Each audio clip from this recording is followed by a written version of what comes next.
Hello, YouTube divers. This is WaterEye122, and I want to welcome you guys to the second part of Yes album rankings. This is episode 2 of Magic Metal Mondays, part 2 of 2. So just keep that in mind. So, last time, on the last episode, which was released quite a while ago, on the last episode, I focused on the bottom half of my Yes album rankings, and today I'm going to be focusing on the top half of my Yes album rankings. Now, keep this in mind, this is all just my personal opinion, so if you don't agree with me, that's perfectly fine. And like I always say, I'd be very, very, very interested to hear what you all have to say down in the comment section below. So, let's dive right in and let's find out where number 9 is. Number 9 for me is the 1970 album Time in a Word. Now, this album, in my opinion, was a huge improvement over their debut album, but that's not to say that their debut album is pretty darn good. It is good, but so is Time in a Word. The No Opportunity Necessary, No Experience Needed cover was such a huge track for them. Well, I wouldn't say huge, but it was a heavy influencer to one of my all-time favorite musicians, Geddy Lee. Yeah, you all pretty much know who Geddy Lee is, so I'm not going to go into further detail on that. But that song was mainly the reason why he decided to play a Rickenbacker bass like Chris Squire. The bass part in it was very good, according to him. Of course, I haven't heard that. Well, I've heard a little bit of it, but the sound quality on it is not that great. In fact, that's the main issue I have with Time in a Word, and it's mainly because of the sound quality on a few songs like Astral Traveler. Like in the chorus, that's Astral Traveler. Okay, that part just doesn't sound right. I mean, the music, the instrumentation parts were fine, I guess, but really, Johnny Anderson's vocals just don't connect with me. Okay, so this album has two album covers, if y'all haven't known already. The UK version was considered inappropriate for American market, so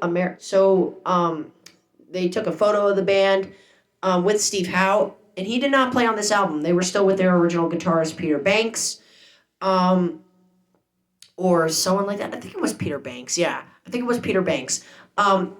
But yeah, Steve Howe did not debut with Yes until the Yes album, which followed up a year later, and that's where I'm going to be going to in just a second. Moving on to number 8, the 1999 album, The Ladder. Now this, you could probably argue that this album should be a little bit lower on my list, but a lot of Yes fans say it's really good. I really like the Whole World, The Ladder, which is, I guess it's the title track, I don't know.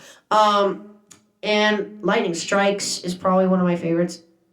I haven't dived into this album.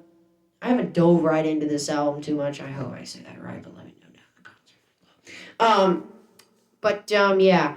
So really, The Ladder, in my opinion, is just an album that I want to get into, but just can't. Because this is Yes. They have so many great albums to choose from. So yeah. Number 8 is The Ladder from 1999. Also, what an album cover by Roger Dean. Moving on to number 7, the 1983 album 90125. Now, this was a huge change for the band. This was a huge album for the band because, as I said in my last Magic Metal Mondays video, their previous two albums, Tornado and Drama, in my opinion, weren't really that great. Yeah, this is just, in my opinion, just an okay. I mean, no, this is a great album. I actually have a copy of this album along with Fragile and Going for the One, which are two albums that I'll be talking about later on in the video. But 90125 is just a little bit too poppy, in my opinion. It's not nearly as poppy as Big Generator. At least I don't think it is. Yeah, 90125, so many great songs. One of my all-time favorite Yes songs opens up the album, and that's Owner of a Lonely Heart. Owner of a Lonely Heart. Well, you all pretty much know that. And then there are some other great songs in here like Changes and It Can Happen, um, City of Love, Cinema, Leave It. Um, the list just goes on. There's a lot. This is probably outside of Fragile their most complete album with a lot of their standout tracks on it. But when I talk about Fragile later on in the video, you'll pretty much hear me about the same thing. All right, moving on to number 6. Number 6, I have the Yes album from 1971. Now, yeah, this album would probably be in a lot of Yes fans like in top 5, but for me it's number 6, mainly because this was the album that really broke them out. And in my opinion, I really hate to say this, but I just don't really enjoy this album more than I think I enjoy it. I want to enjoy it. I love this album. I mean, I love Yours Is No Disgrace. I love I've Seen All Good People, and I love Starship Trooper. And Perpetual Change, I think, is one of their most underrated tunes. But really, outside of those, there's not really a lot of standout moments on here. I mean, I'm sure the clap's got like a cool, nice little groove. But yeah, like I said, there's not really a lot to enjoy outside of those standout tracks. I'm pretty sure a lot of those Yes fans who love this album, and this is just my personal opinion. If you disagree with me, that's perfectly fine. But this is just my opinion. I think a lot of Yes fans go to this album mainly because of all the standout tracks like Yours Is No Disgrace, Starship Trooper, and I've Seen All Good People, all yada yada yada. Yeah, this is a killer album for sure, and it's a sign for what things are to come in future albums. I love this album a lot, mainly those 3 tracks. Yeah. All right, moving on to number 5. Now, you could make the case that this album should be put up a little bit higher, but for me, it's Fragile, the album that came after the Yes album a few months later. Now, like 90125, this is their most complete album. I love Roundabout and Heart of the Sunrise, another 2 of my all-time favorite Yes songs. South Side of the Sky is, I think, an underrated tune. I like Long Distance Runaround a lot. And I love the solo tracks that each individual band member does. Cans and Brams being Rick Wakeman. We have Heaven as John Anderson. The Fish is Chris Squire. 5% Nothing is Bill Bruford. And Mood for a Day being Steve Howe. All those solo tracks are phenomenal. Just great. Yeah, this is a freaking good album. And like I've said with 90125, I actually have a copy of this album. And I've listened to it, and it is so good.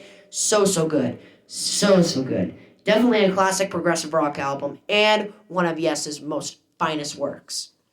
All right, moving on to number 4. Now, this one might be a little bit surprising because, this is usually a lot of Yes fans' favorite album.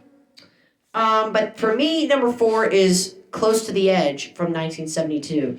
Now, I get it. A lot of Yes fans would probably put this one a lot higher, like at number 1 or number 2 or whatever. But why the heck would you put this album at number 4?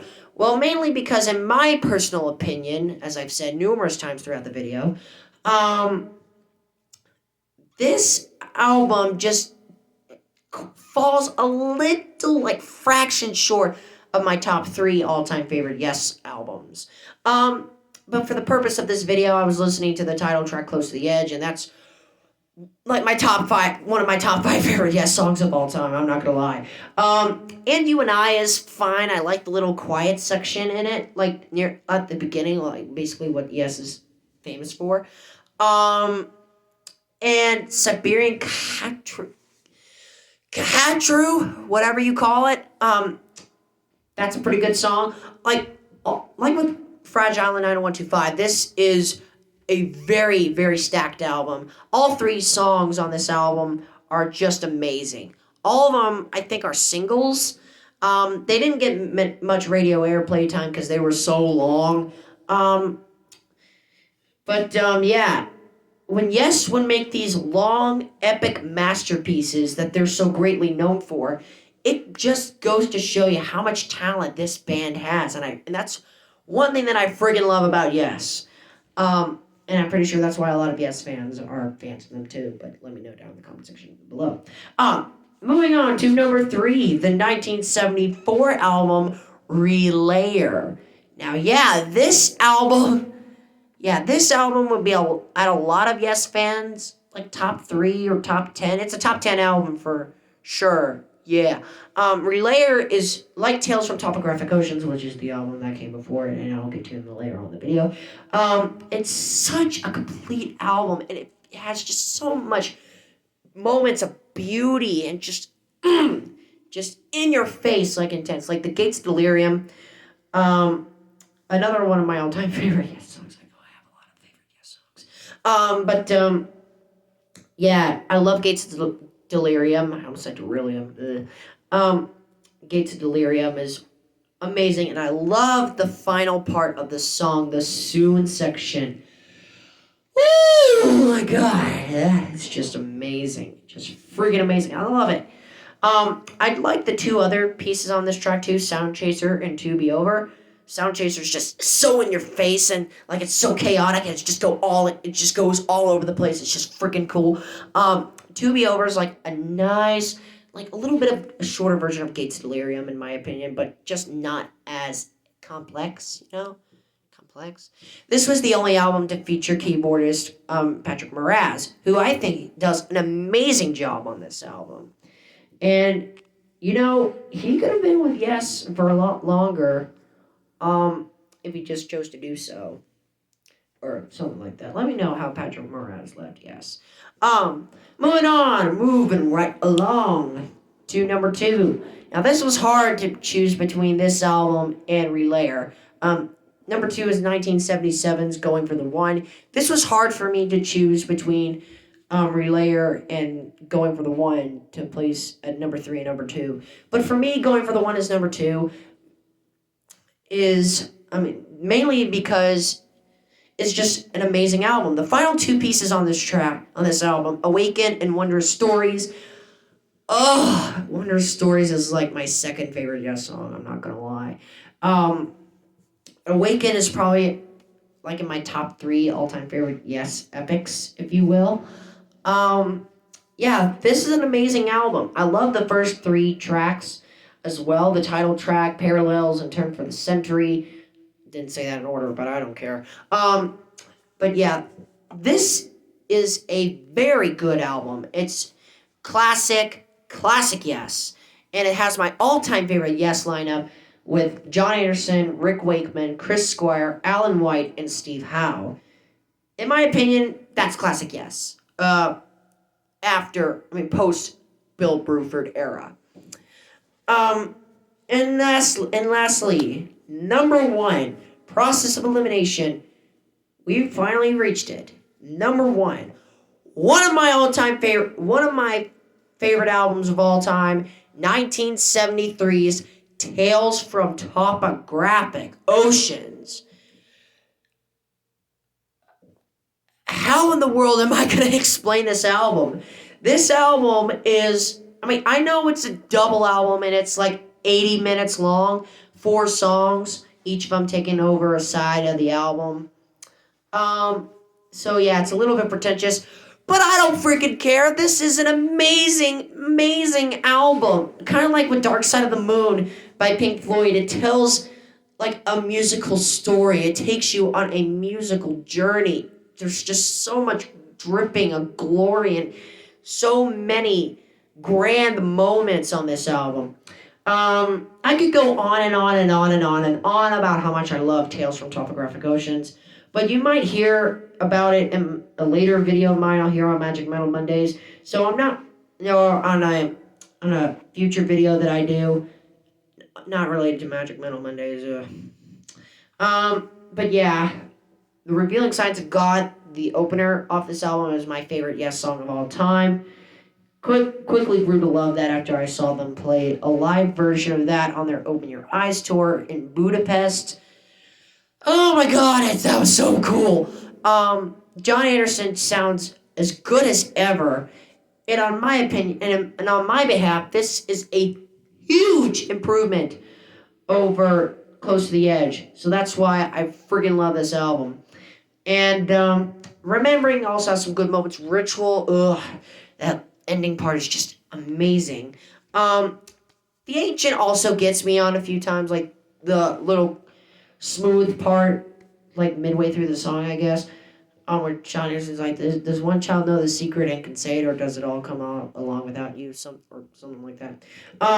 Yeah, that's number one. Tales from Topographic Oceans from 1973.